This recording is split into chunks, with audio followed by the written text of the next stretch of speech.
Por fin había llegado el momento tan esperado. El hijo prometido a Abraham y a Sara hacía su entrada en la historia. Y cuando recordamos cómo la Escritura, con la maestría del glorioso Dios, ha ido preparando cada detalle para este instante, entonces podemos entender la trascendencia del pasaje que estudiaremos en esta mañana. Como ya lo expresé, este capítulo 21 de Génesis es un capítulo que narra la historia de un momento trascendental, fundamental en torno al glorioso plan de redención. Desde el inicio de la historia redentora, cuando Dios pronunció la promesa de un libertador venidero que rescataría al hombre de las garras del pecado y lo restauraría al propósito divino, la esperanza de los creyentes desde ese momento, desde Adán y Eva, se enfocó en la llegada de este Redentor. Y las Escrituras nos muestran con expectativa la llegada de aquel que había sido prometido. Por ejemplo, Adán y Eva, en su anhelo de ese cumplimiento, de esa promesa, llegaron a pensar que su primer hijo, Caín, podía llegar a ser esa simiente prometida de la mujer. El nombre Caín significa helo aquí, como en ese anhelo de que fuese aquel que había sido prometido. Generaciones después, Lamed expresó una esperanza similar al nacer su hijo Noé, proclamando: "Este nos aliviará de nuestras obras y del trabajo de nuestras manos", mostrando ese anhelo de la llegada de aquel que había sido prometido.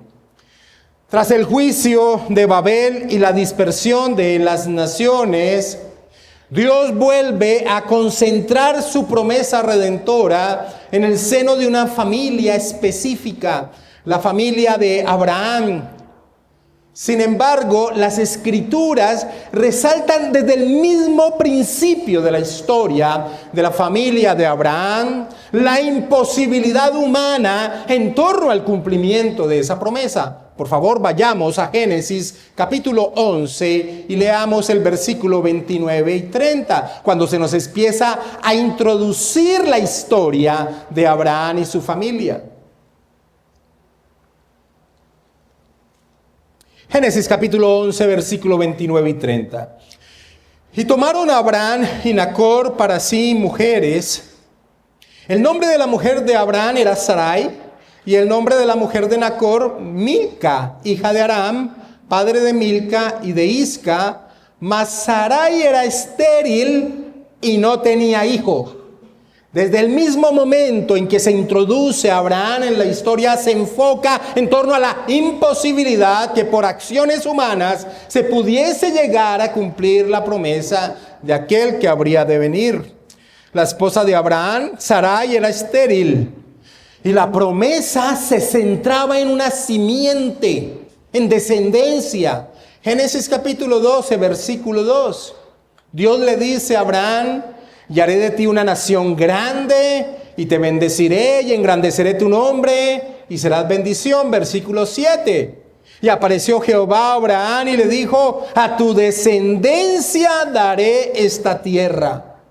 Dios repite en diferentes oportunidades este aspecto de la simiente.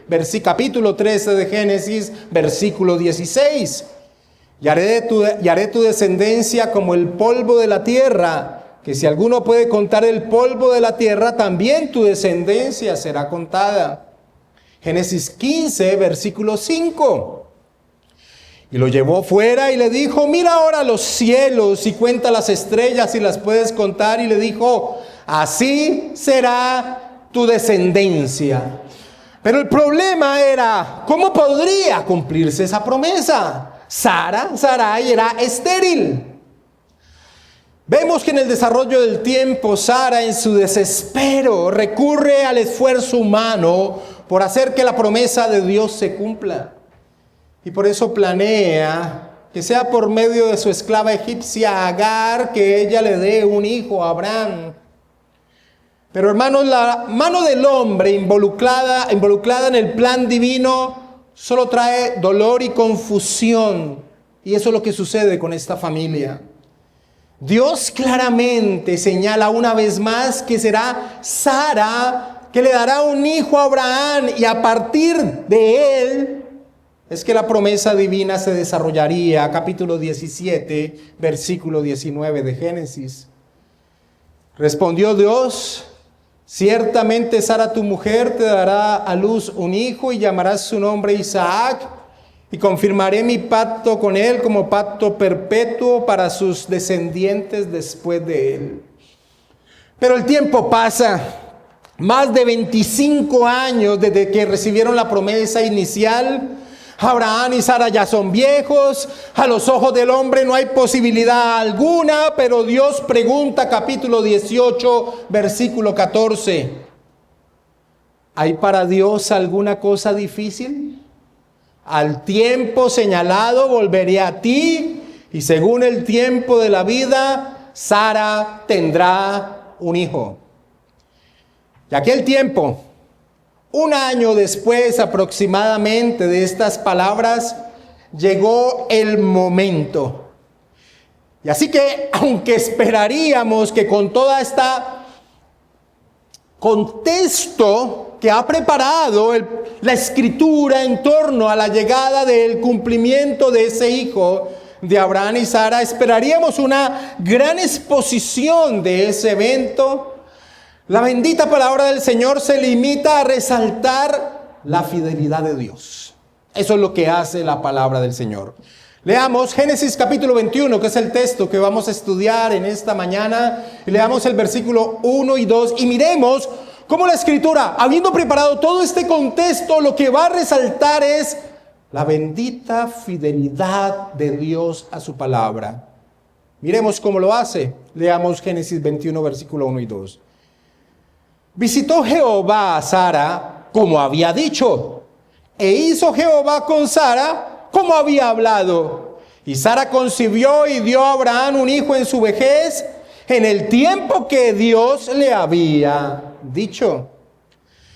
La expresión con que inicia esta sección de Génesis 21 dice visitó.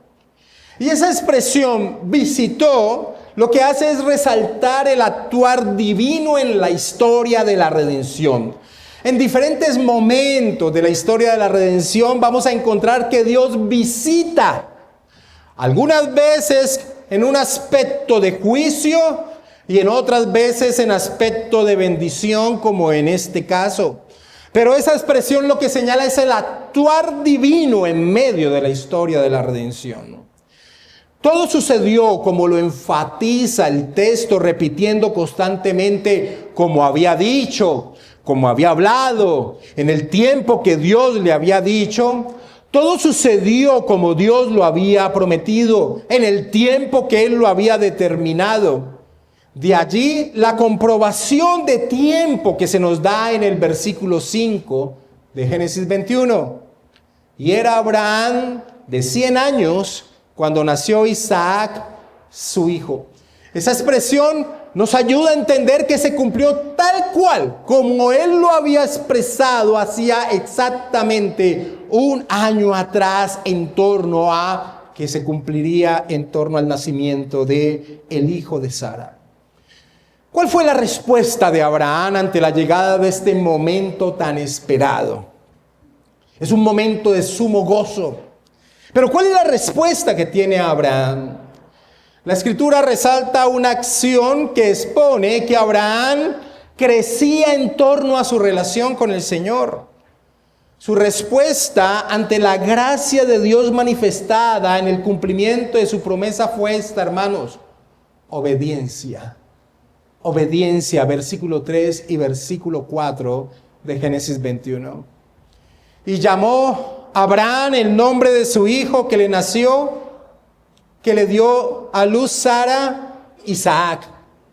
Y circuncidó Abraham a su hijo Isaac de 8 días, como Dios le había mandado. La escritura resalta que la circuncisión del niño se dio como respuesta a la orden de Dios allí en el versículo 4. Pero aunque no resalta explícitamente el nombre que se le da, que el nombre que se le da al niño también es una respuesta de obediencia, esto lo podemos entender porque ya en Génesis capítulo 17, versículo 19, Dios le había ordenado a Abraham que el hijo que Sara le daría se llamaría Isaac. Así que en estos versículos 3 y 4 lo que se resalta es que Abraham actuaba según Dios le había señalado, en obediencia, tanto en la colocación de este nombre Isaac al niño, como en la circuncisión del niño. Abraham obedeció a Dios y eso nos enseña que Abraham crecía en torno a su relación con Dios, porque lo hemos visto en momentos cumbres de su relación con Dios, pero también lo hemos visto en los más profundos valles de duda en torno a su relación con Dios. Pero nomás este hecho de su obediencia resalta este aspecto que iba creciendo de la mano del Señor. Y esto adquiere peso cuando entendemos que este nombre, Isaac, en el momento cuando fue dada la orden a Abraham, tiene implícito un reproche. Pues Isaac significa risa. Y eso era lo que había hecho Abraham cuando Dios le había dicho que Sara le daría un hijo. Recordemos ese momento en Génesis capítulo 17, sin perder Génesis 21, y leamos el versículo 15 y 17. Génesis capítulo 17, versículo 15 y 17. Dijo también Dios a Abraham: a Sarai tu mujer no la llamarás Sarai, mas Sara será su nombre. Y la bendeciré y también te daré de ella hijo. Sí, la bendeciré y vendrá a ser madre de naciones, reyes de pueblos vendrán de ella. Entonces Abraham se postró sobre su rostro y se rió. Y dijo en su corazón: a hombre de 100 años ha de nacer hijo, y Sara ya de 90 años ha de concebir. Risa también surge de Sara cuando escucha esta promesa de que tendría un hijo de parte de Dios. Capítulo 18, versículo 12. Se rió pues Sara entre sí, diciendo: después que envejecido tendré deleite, siendo también mi Señor ya viejo. Así que el nombre Isaac, risa, en ese momento era una recriminación a la incredulidad inicial, tanto de Abraham como de Sara cuando recibieron la noticia. Pero Abraham, obediente al Señor, le colocó a este varón Isaac. Pero la gracia de Dios, mis hermanos, se hace presente aún en este aspecto de ese nombre, Isaac. Y cuando por fin llega el hijo prometido, el significado de lo que ha ocurrido transforma lo que podría haber sido recordado como el fracaso humano en torno al hecho de confiar en Dios. Este gozo redentor que ahora va a expresarse en torno al nombre Isaac, lo podemos ver proclamado precisamente en las palabras de Sara. Aquella mujer cuya vida había sido marcada por el dolor de la esterilidad, la que caminó años bajo el peso de la vergüenza cultural, la que se veía a sí misma como una sandalia desgastada, como una inútil para los propósitos divinos y una decepción para su esposo. Aún la gracia de Dios se va a manifestar en que va a adquirir otro contexto el nombre Isaac, risa, ya no como un señalamiento a la incredulidad, sino ahora en torno a lo que significaba el cumplimiento de la promesa, versículo 6 y versículo 7 de Génesis 21. Entonces dijo Sara: Dios me ha hecho reír, y cualquiera que lo oyere se reirá conmigo. Y añadió: ¿quién dijera a Abraham que Sara habría de dar de mamar a hijos? La respuesta es nadie, pues le ha dado un hijo en su vejez. Como alguien expresó: qué ironía de la gracia. La misma boca que posiblemente pronunció lamentos de autodesprecio, ahora estalla en santa risa. Dios me ha hecho reír. Cualquiera que lo oiga se reirá conmigo. Su vergüenza se transforma en testimonio. Su deshonra en canto de victoria. Así obra nuestro Dios. Toma a los que el mundo descarta y los convierte en protagonistas de su historia redentora. La esterilidad de Sara no fue un obstáculo para Dios. Fue el escenario perfecto para demostrar que Él da vida a los muertos y llama a las cosas que no son como si fuesen, como expresa el apóstol Pablo en Romanos 4 en torno a este evento histórico que está señalando. Pero mis hermanos, la historia de la redención en torno al nacimiento de Isaac no solo presenta el gozo que trajo, sino que también exponen los retos que implicaron. Versículo 8 al 14 de Génesis 21. Y creció el niño y fue destetado. E hizo Abraham gran banquete el día que fue destetado Isaac. Y vio Sara que el hijo de Agar, la egipcia, el cual ésta le había dado a luz a Abraham, se burlaba de su hijo Isaac. Por tanto, dijo Abraham: echa a esta sierva y a su hijo, porque el hijo de esta sierva no ha de heredar con Isaac, mi hijo. Este dicho pareció grave en gran manera a Abraham a causa de su hijo.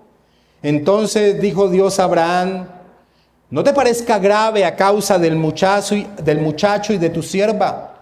En todo lo que te dijere Sara, oye su voz, porque en Isaac te será llamada descendencia.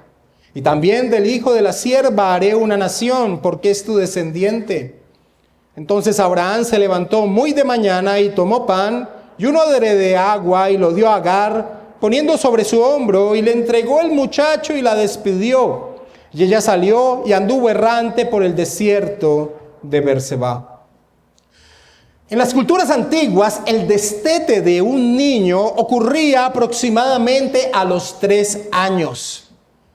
Y este evento del destete de un niño era celebrado con una fiesta. ¿Y por qué era celebrado con una fiesta? Porque en esas épocas había un alto índice de mortalidad infantil. Así que un niño llegase a la edad de 3 años no solamente señalaba el momento en que iba a ser destetado, sino también el hecho de celebración en torno a que había soportado los momentos más complejos en la vida de un infante en esa época donde la mortalidad era alta. Así que a partir de ese momento del destete de Isaac parece relativamente seguro de ser el heredero de Abraham. Pero hermanos, el estatus de Isaac como heredero siempre estaría en riesgo mientras Ismael, el primogénito de Abraham que tuvo con la esclava Agar, estuviese presente. Voy a volver a repetir eso. El estatus de Isaac como heredero siempre estaría en riesgo mientras Ismael, el primogénito de Abraham, que tuvo con la esclava Agar, estuviese presente. Así que en medio de esa celebración que se daba en torno al destete de Isaac, Sara vio que Ismael, el hijo de Abraham y la esclava Agar, se reía de Isaac. Reina Valera traduce: se burlaba. La palabra que se utiliza en el hebreo es la misma raíz de la palabra risa.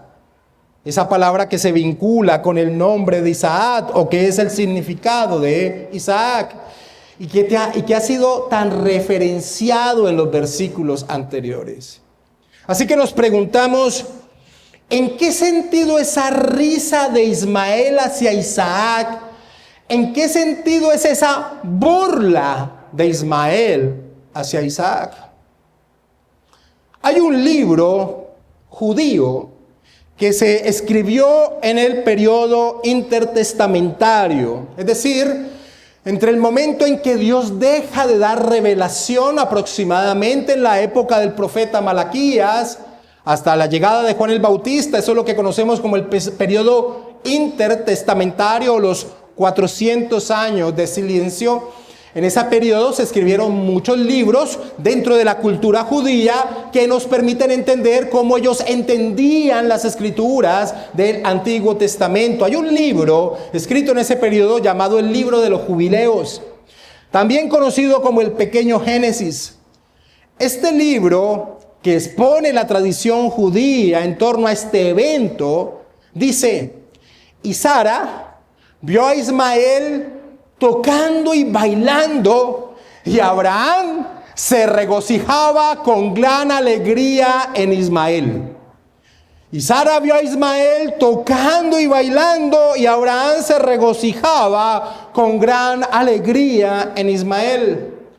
Mis hermanos, lo que Sara notó fue algo que Abraham era incapaz de notar por su amor a Ismael, su primogénito. Y es que Ismael quería posicionarse por encima de Isaac. Quería tener la preeminencia que culturalmente le correspondía al ser el primogénito de Abraham. Pero Sara no estaba dispuesto a permitirlo. Aquí hay un punto importante a entender. Sin lugar a dudas, Ismael tenía que conocer la promesa que Dios le había dado a Abraham. Seguramente Abraham había enseñado a Ismael, a Agar, a toda su casa. Le había enseñado en torno a la promesa del hijo que nacería de Sara, por el cual vendría la simiente de la mujer que sería bendición para todas las naciones de la tierra. Lo que quiero expresar es que Ismael y Agar conocían acerca de la promesa, pero aún así él quería posicionarse por encima de Isaac porque sentía que su derecho cultural le permitía hacer este reclamo. Pero Sara no lo va a permitir. Versículo 10. Por tanto, dijo a Abraham: echa a esta sierva y a su hijo, porque el hijo de esta sierva no ha de heredar con Isaac, mi hijo. Esta petición fue muy dura para Abraham. La expresión en hebreo es que Abraham se disgustó muchísimo por este pedido que le hacía Sara, versículo 11. Este dicho pareció grave en gran manera a Abraham a causa de su hijo. Grave en gran manera. En el hebreo literalmente es que Abraham se enfureció. Se enfureció con lo que le estaba pidiendo Sara. Pero Abraham recibió de parte de Dios la orden de que hiciese como Sara le indicaba, y da el porqué. La promesa, la gloriosa verdad por la cual vivía Abraham desde que salió de Ur de los Caldeos, se daría solo a través de Isaac, versículo 12. Entonces dijo Dios a Abraham: no te parezca grave a causa del muchacho y de tu sierva. En todo lo que te dijere Sara, oye su voz, porque en Isaac te será llamada descendencia. Hermanos, no somos tan inocentes para pensar que había un motivo diferente a Sara que los celos de una madre. Aunque la petición de Sara a Abraham se da por celos maternos, la acción de expulsar a Ismael era necesaria, porque debía ser claro y evidente ante todos que la promesa que fue pactada con Abraham se desarrollaría por el linaje de Isaac. Porque Isaac es el hijo que vino por la acción divina. La promesa no se iba a dar por Ismael, porque Ismael es el hijo que vino por el esfuerzo humano, por sus obras, por las obras humanas. Ahora, el problema es que ante los ojos de los demás, Ismael posiblemente tenía mayor derecho a ser el receptor de las bendiciones que Abraham había recibido porque era el primogénito. Así que era necesario la expulsión de Ismael.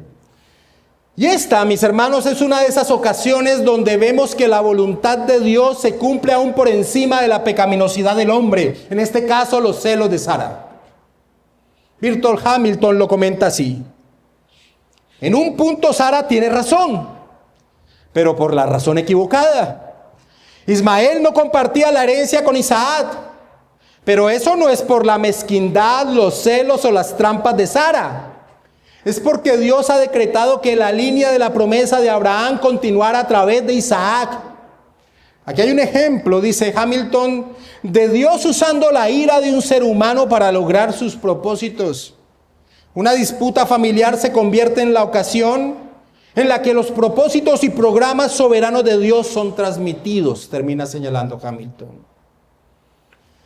Ahora, mis hermanos, esta fue una prueba durísima para Abraham, porque Abraham amaba a Ismael, amaba a su hijo primogénito.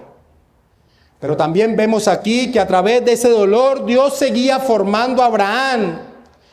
Y que éste actuara como lo va a hacer por encima de sus fuertes sentimientos. Y es que quiero que nos coloquemos en los zapatos, a las sandalias de Abraham. Que se nos ordene que expulsemos a nuestro hijo, al primogénito. Es duro. Pero Dios seguía formando a Abraham. Y Abraham, en lo que va a realizar, que es someterse a lo que Dios le está diciendo, nos muestra que iba creciendo de la mano del Señor en torno a su fe. Versículo 13.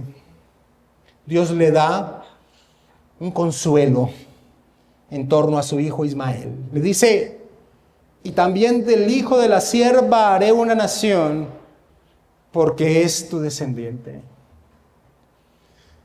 Le da un consuelo en torno a lo que tenía que hacer.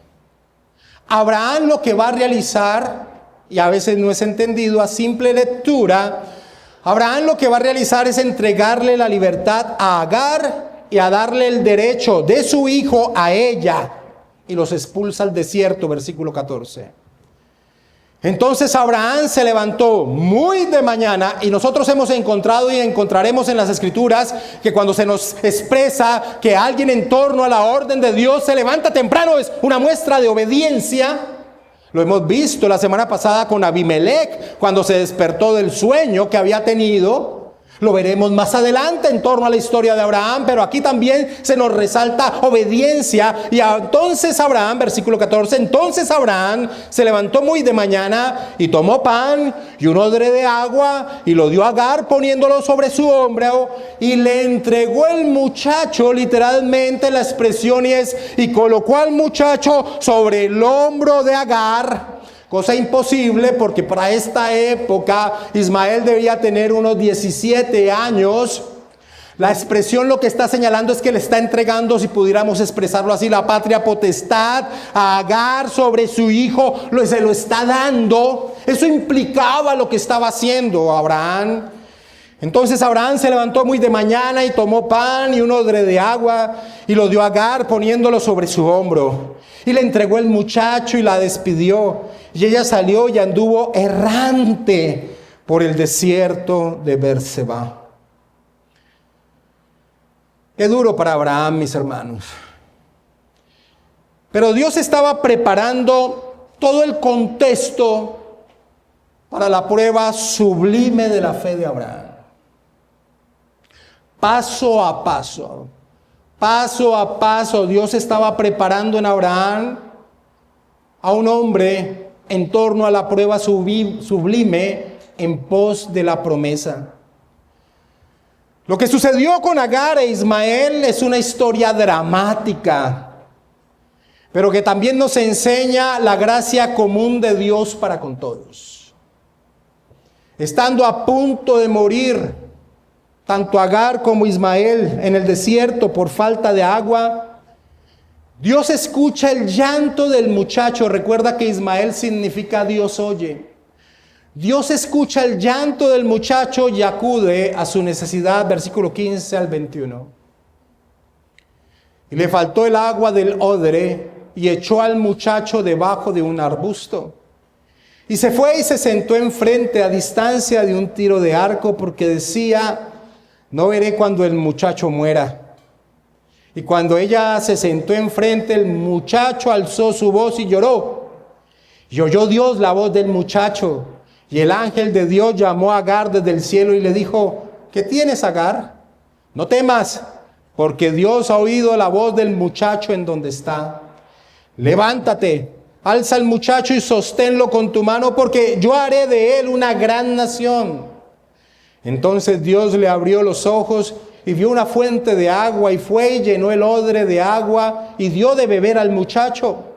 Y Dios estaba con el muchacho y creció y habitó en el desierto y fue tirador de arco. Y habitó en el desierto de Parán, y su madre le tomó mujer de la tierra de Egipto. Su madre le tomó mujer de la tierra de Egipto. También enfatiza el hecho que ahora Agar era quien tenía el derecho sobre su hijo. Ella le tomó esposa. En las culturas antiguas, los padres tomaban las esposas de sus hijos. Mis hermanos, Ismael prosperaría. Se convertiría en padre de naciones, reinos poderosos. Se casaría con una egipcia, lo cual era una muestra, mis amados hermanos, de lo alejados que estaban de la promesa divina. Dios en su gracia común actúa sobre todos los hombres. Pero en este caso, como en el caso de aquellos que no confían en la promesa, están muy desligados de la promesa divina. DeWitt comenta lo siguiente: esto puede no parecer un punto importante, hasta que recordemos que a lo largo de la historia de Abraham, Egipto representa la tentación de abandonar la tierra prometida. A Ismael no le interesaba la herencia espiritual que podría haber recibido de Abraham. Estaba contento con que sus necesidades terrenales estuvieran satisfechas. Una esposa egipcia sería perfecta para él, termina señalando DeWitt. Agar e Ismael entonces son la muestra del hecho de que ganar el mundo pero perder el alma no es una transacción sabia. Ellos, quienes estuvieron tan cercanos a la promesa, la despreciaron burlándose de ella, queriendo suplantarla. Son el ejemplo del incrédulo que se burla del plan glorioso divino.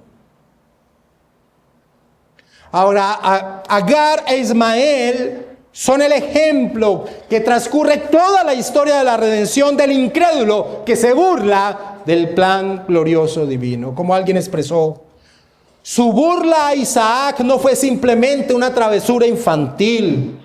Fue la manifestación de un corazón que despreciaba el plan soberano de Dios, prefiriendo la solución humana al milagro divino, que era lo que él significaba. Ismael tuvo la circuncisión, pero no la fe. Tuvo la bendición terrenal, pero no la bendición eterna.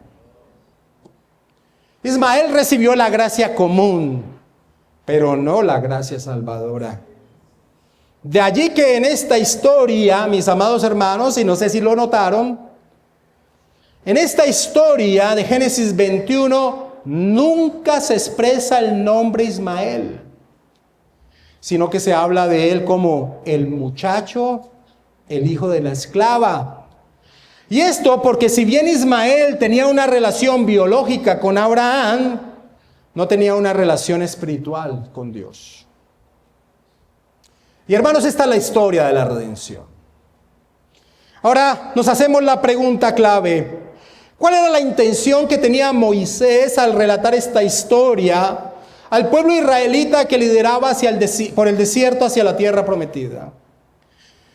La historia traería varias aplicaciones al pueblo israelita, una evidente. Israel debía contagiarse del gozo que expresó Sara. Ellos eran la nación que surgió del cumplimiento de esa promesa.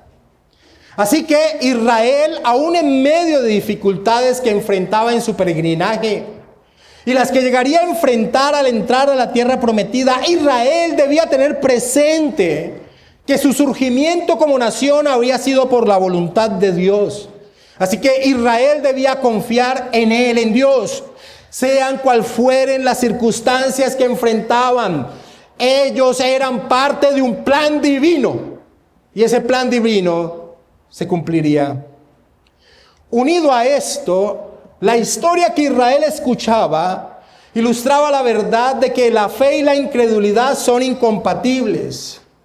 La incredulidad debe ser expulsada de la vida del pueblo de Dios.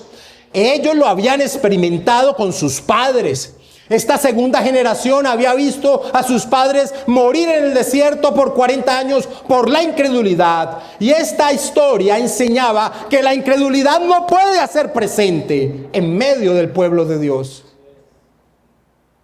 Israel también debía aprender de su padre Abraham que la respuesta a la gracia de Dios es la obediencia a su voluntad, así como Abraham lo había hecho. La respuesta a la gracia de Dios es la obediencia. Y así como el nombre Isaac tenía todo un significado para Abraham y Sara en su relación con Dios, el nombre Israel y lo que éste significaba, aquel que lucha con Dios y vence, expresaba el compromiso de ese pueblo de vivir de la mano de Dios para triunfar.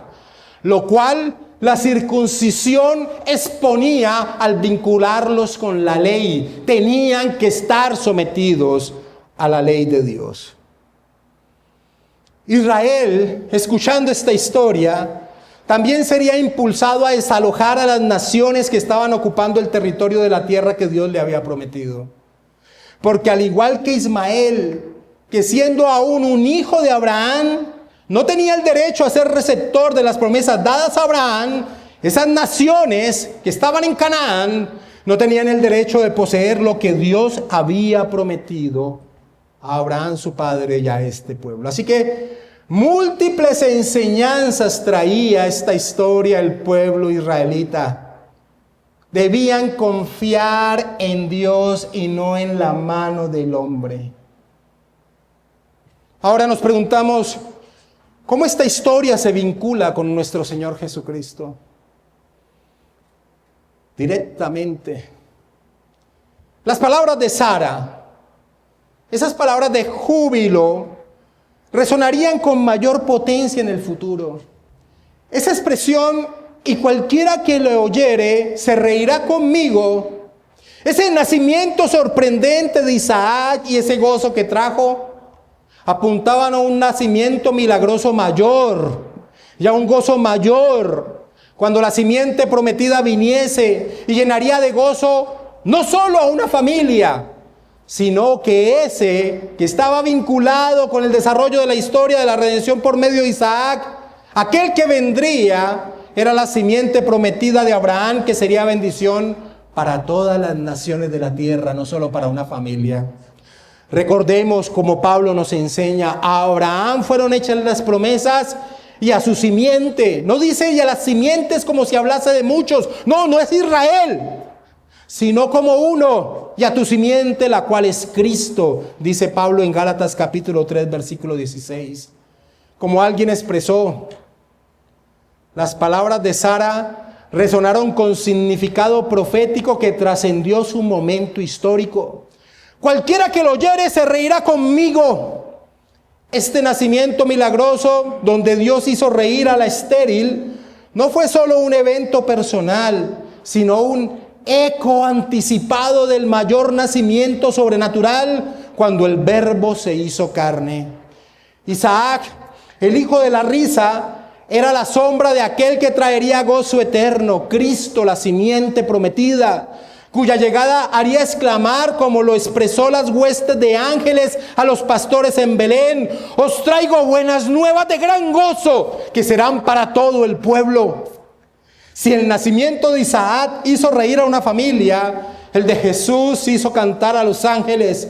Si Isaac señaló una bendición familiar, Cristo se convirtió en bendición para todas las naciones. Si Sara celebró el fin de su vergüenza, Jesús vino a quitar la vergüenza del pecado de su pueblo. Así, la risa de Sara prefigura el gozo que estallaría siglos después en el mismo territorio, cuando el verdadero hijo de la promesa naciera para cumplir lo imposible, traer redención eterna, inundar de gozo no solo a quienes lo oyeran, sino a quienes creyeran en él. He aquí el clímax de la promesa. Isaac fue señal, Cristo es la sustancia. Sara rió por lo que Dios hizo. Nosotros reímos, nos regocijamos por quien Dios es. Porque en Jesús la risa de la promesa se convirtió en el grito de victoria de la cruz. Consumado es, termina señalando. Las palabras de Sara resonarían con mayor potencia en el futuro canto de María, la Madre del Señor. Acompáñame a Lucas capítulo 1, versículo 46 en adelante. Cuando María recibe el anunciamiento de lo que sucedería, María canta en el conocido Magnificat, en ese canto que tiene eco. Muchos estudiosos señalan que María tiene presente el cántico de Sara. Lucas 1:46, entonces María dijo: engrandece mi alma al Señor, y mi espíritu se regocija en Dios mi Salvador, porque ha mirado la bajeza de su sierva. Pues he aquí, desde ahora me dirán bienaventurada todas las generaciones, porque me ha hecho grandes cosas el poderoso, santo es su nombre, y su misericordia de generación en generación a los que le temen. Hizo proezas con su brazo, esparció a los soberbios en el pensamiento de sus corazones, quitó de los tronos a los poderosos y exaltó a los humildes. A los hambrientos colmó de bienes y a los ricos envió vacíos. Socorrió a Israel su siervo, acordándose de la misericordia de la cual habló a nuestros padres, para con Abraham y su descendencia para siempre. De allí, hermanos, ese gozo en el cántico de Zacarías, el bendito, el padre de Juan el Bautista, sobre el nacimiento del Señor Jesucristo. Ahí mismo en Lucas, en el versículo 68. Bendito el Señor Dios de Israel, que ha visitado y redimido a su pueblo, y nos levantó un poderoso Salvador en la casa de David su siervo, como habló por boca de sus santos profetas que fueron desde el principio, salvación de nuestros enemigos y de la mano de todos los que nos aborrecieron, para hacer misericordia con nuestros padres y acordarse de su santo pacto, del juramento que hizo Abraham nuestro padre, que nos había de conceder. Claramente esta historia está vinculada con la venida de la simiente prometida, de la simiente de la mujer, de la simiente particular de Abraham, en el cual todas las naciones serían benditas. Y la tercera pregunta que siempre nos hacemos, una es la historia de la redención, la segunda cómo afectó a los receptores originales, la tercera es, ¿y esta historia de la redención cómo nos afecta a nosotros los cristianos del siglo XXI? Hermanos, estar vinculados con la promesa, con la simiente que habría de venir, hermanos, no se da por nacimiento natural. La expulsión de Ismael nos lo enseña. Así lo enfatiza el apóstol Pablo en torno a este evento de la historia de la redención. Recuerda, Romanos capítulo 9, capítulo 10 y capítulo 11 tiene la intención de responder de parte del apóstol Pablo qué había acontecido con la nación judía en su mayoría, que habían rechazado al Mesías prometido. Esa es la intención de estos 3 capítulos. Y en torno a ese contexto, Pablo expone que ser parte de esa promesa no se da por un nacimiento étnico. Capítulo 9 de Romanos, versículo 8 y 9. Pablo tiene su mente en este momento de la historia de la redención para expresar lo que expresa allí en Romanos 9, versículo 8. Esto es, no los que son hijos según la carne son los hijos de Dios, sino que los que son hijos según la promesa son contados como descendientes. No, aquellos que pertenecen al pacto de gracia, hermanos, no se da por descendencia natural, como tristemente aún hoy en día algunos enseñan. Repito, a aquellos que pertenecen al pacto de gracia no se da por descendencia natural. Solamente aquellos que nacen por voluntad de Dios son participantes del glorioso pacto. Por eso Pablo sigue diciendo en el versículo 9, porque la palabra de la promesa es esta: por este tiempo vendré y Sara tendrá un hijo.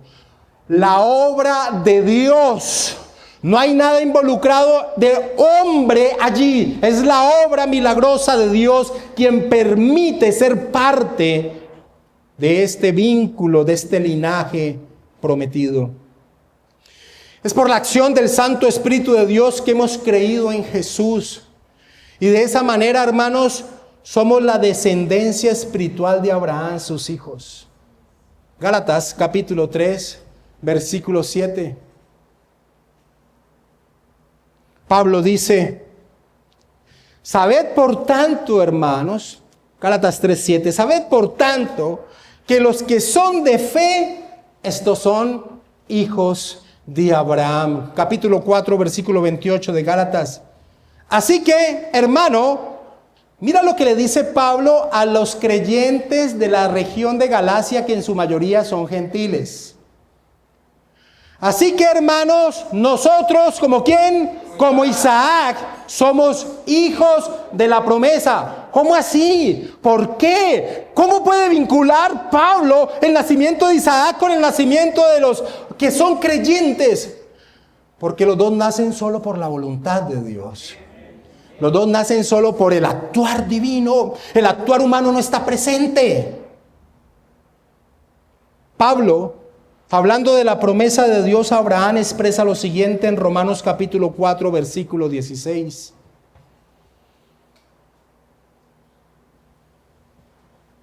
Por tanto, Romanos 4, 16, por tanto es por fe, para que sea por gracia, a fin de que la promesa sea firme para toda su descendencia, no solamente para la que es de la ley, sino también para la que es de la fe de Abraham, el cual es Padre de todos nosotros. Así que vinculados como lo estamos a la historia de la redención en el nacimiento de Isaac, y viéndonos unidos a la simiente que dicho nacimiento anunciada, es decir, unidos a nuestro Señor Jesucristo, aprendemos de esta historia que debemos ser fieles al nombre que llevamos sobre nuestros hombros, cristianos, el cual expone a quién pertenecemos, a Cristo, y el hecho también de que somos sus representantes en todo momento en medio de este mundo. Pero también vinculados con la historia del nacimiento de Isaac, aprendemos que nuestra respuesta de agradecimiento a Dios por su gracia es la obediencia. Obediencia a su voluntad como una regla de vida que señala los parámetros que debemos desarrollar en medio de este peregrinaje. Por favor, acompáñame a Primera de Pedro, capítulo 1, versículo 13. Primera de Pedro, capítulo 1, versículo 13.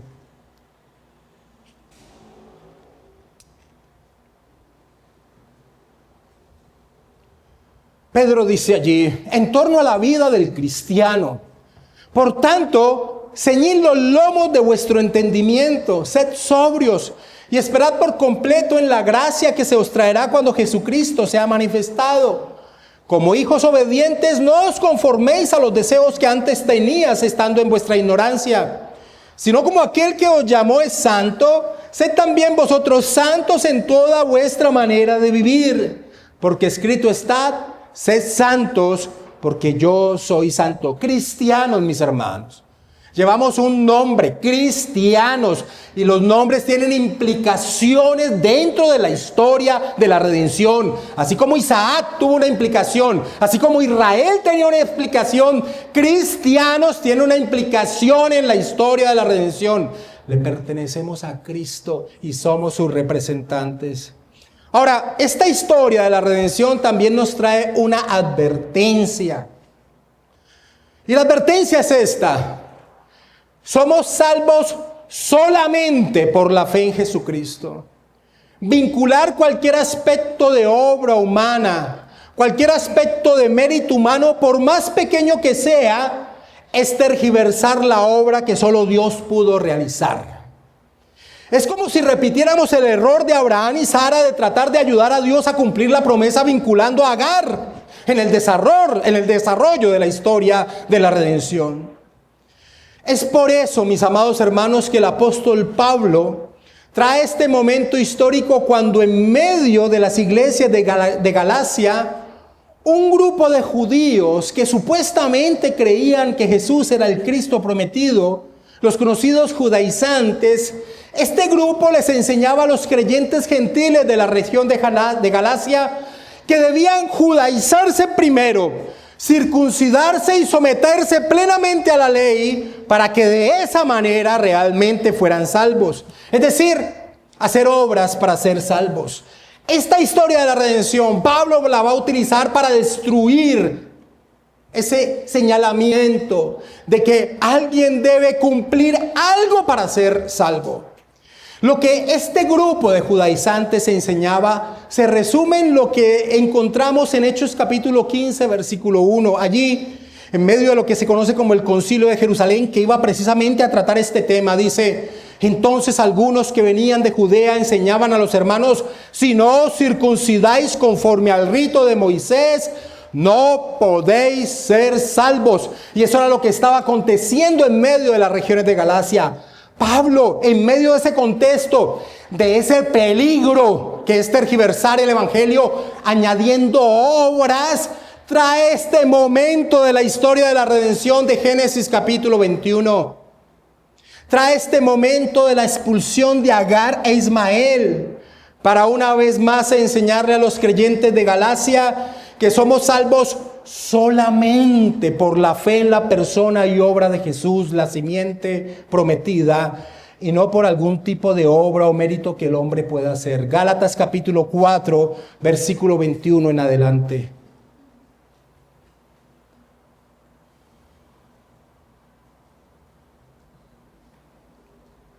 Pablo está allí, en medio de iglesias que habían recibido el evangelio, habían nacido de nuevo al creer en Jesús y su obra, y ahora recibían esta tergiversación. Y Pablo dice: decidme, los que queréis estar bajo la ley, ¿no habéis oído la ley?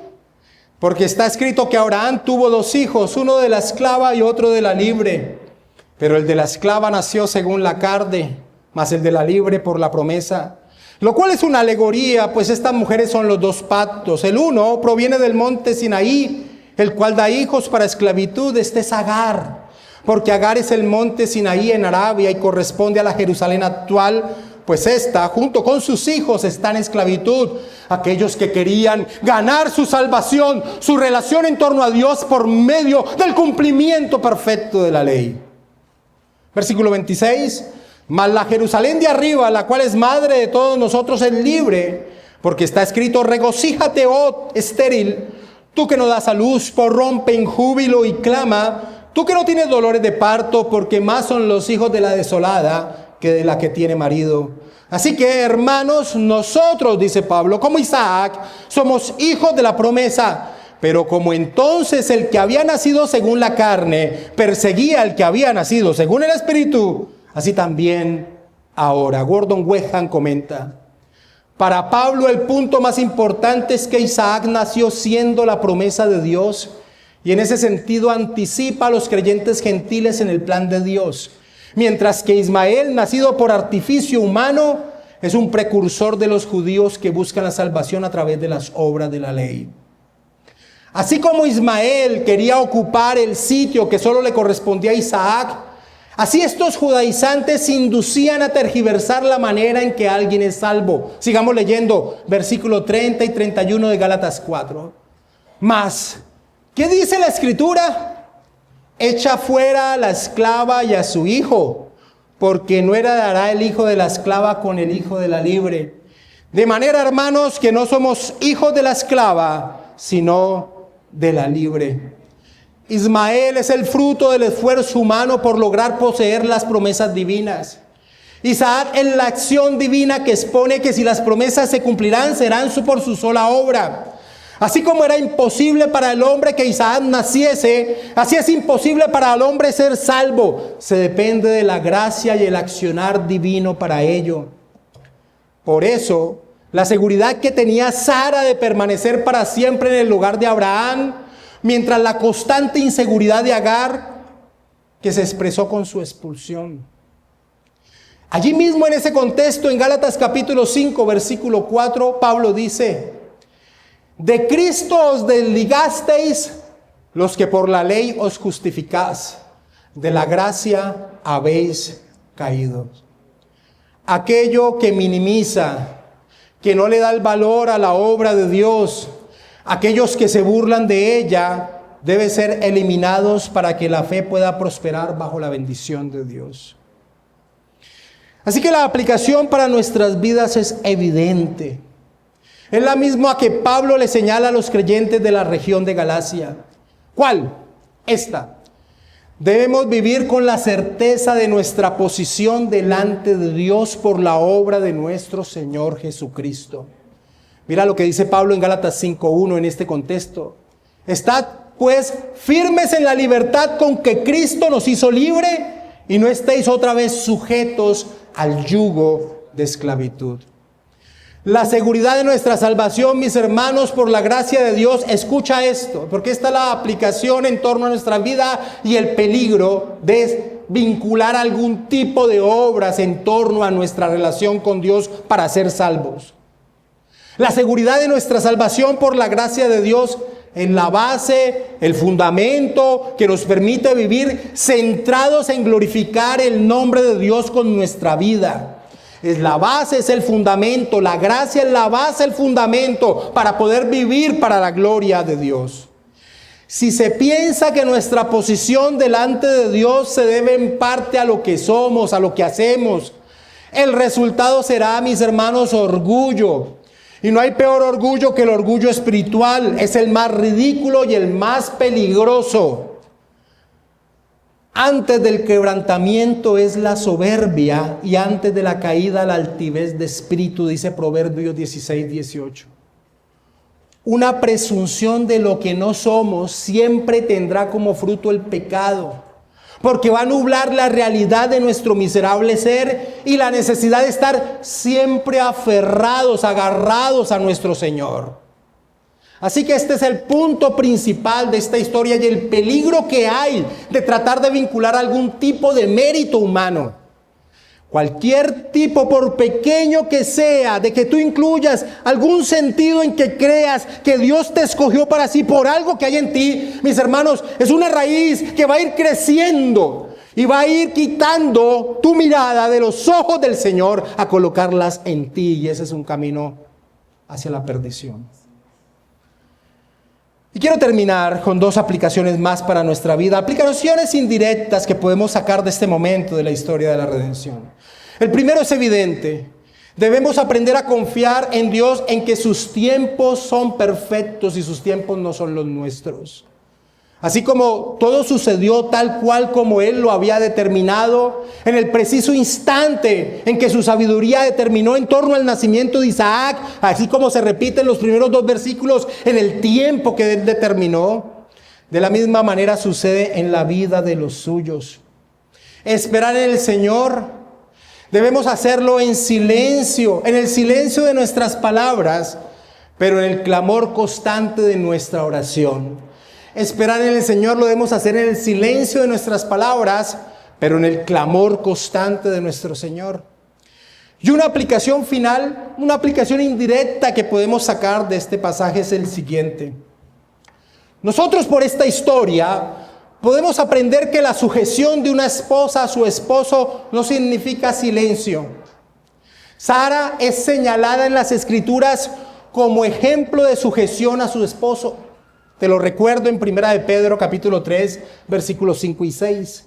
Pedro dice allí: porque así también se ataviaban en otro tiempo aquellas santas mujeres que esperaban en Dios, estando sujetas a sus maridos.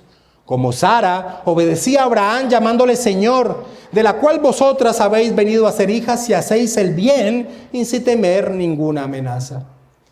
Pero aquí en esta historia de Génesis 21, Sara le habló a su esposo. Sí, tal vez en el celo de una madre, pero en torno a algo que Abraham sabía que era necesario, que se tenía que hacer, pero que sus afectos le frenaban tomar esa decisión. Así que esposas, Usted estar sujeta a su esposo, pero sujeta no es quedarse callada. Cuando usted, en torno a su madurez espiritual, vea que su esposo está yendo en contra de algo que Dios ha señalado. Termino con este comentario de Duguid en torno a esta aplicación. Ella no se quedó parada saludando a su esposo y diciéndole constantemente: sí, querido, lo que tú digas, querido. Ella fue capaz y estuvo dispuesta a confrontar a Abraham cuando fue necesario. En esta ocasión el Señor apoyó no solo su derecho a cuestionar a Abraham, sino también su punto de vista sobre lo que debía hacerse.